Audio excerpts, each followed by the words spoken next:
Hello दोस्तों, स्वागत है एमएस न्यूज़ के माध्यम से एक न्यू रोज वीडियो में।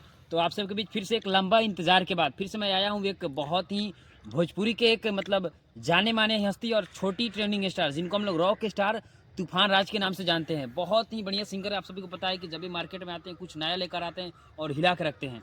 उनके साथ में आपको बता दें कि तूफान राज और सृष्टि भारती ने एल्बम लेकर आया है जो बहुत ही लाजवाब और ख़तरनाक दर्दनाक बेस्ट सॉन्ग है। जो एल्बम का बोल है धरवा दिलू जेल में पुलिस बुला के घरे पुलिस बोला के गाने का कुछ बोल है जो बहुत ही बढ़िया। और आपको बता दें कि अंतरा सिंह प्रियंका 2 जो बता दें सृष्टि भारती काफ़ी बढ़िया। अब सबके साथ उनका गाना आ रहा है मार्केट में, बहुत ही लाजवाब बढ़िया खतरनाक आ रहा है। और आपको बता दें कि इस गाने को लिखे हैं वही राइटर उनके सुप्रसिद्ध जोड़ी छोटू यादव और इसका म्यूज़िक बनाया है राहुल रोशन। बहुत ही बढ़िया लाजवाब सॉन्ग है। और इसे बता दें कि होली का सीज़न अभी बहुत ही जल्दी चालू होने वाला है।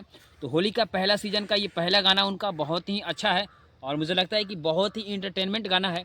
तो जितने भी तूफान राज का कि सिंगर उनका है ना, जितने लोग फैन हैं, मुझे लगता है कि आप सबको उनको सपोर्ट करने की ज़रूरत है और उस गाने को एक बड़े से बड़े हिट करने की ज़रूरत है। क्योंकि आप सभी ने तूफान राज को इतना ज़्यादा प्यार देते हैं। मेरे चैनल पे जितना भी उनका गाने का मैं रोस्ट करता हूँ काफ़ी बढ़िया आप लोग उनको प्यार दुलार देते हैं। तो ऐसे ही उनको प्यार दुलार आशीर्वाद देने के लिए बहुत बहुत धन्यवाद। और फिर मिलेंगे किसी नए शख्सियत के साथ। तब तक के लिए कैमरामैन संदीप के साथ थैंक यू सो मच। जय हिंद।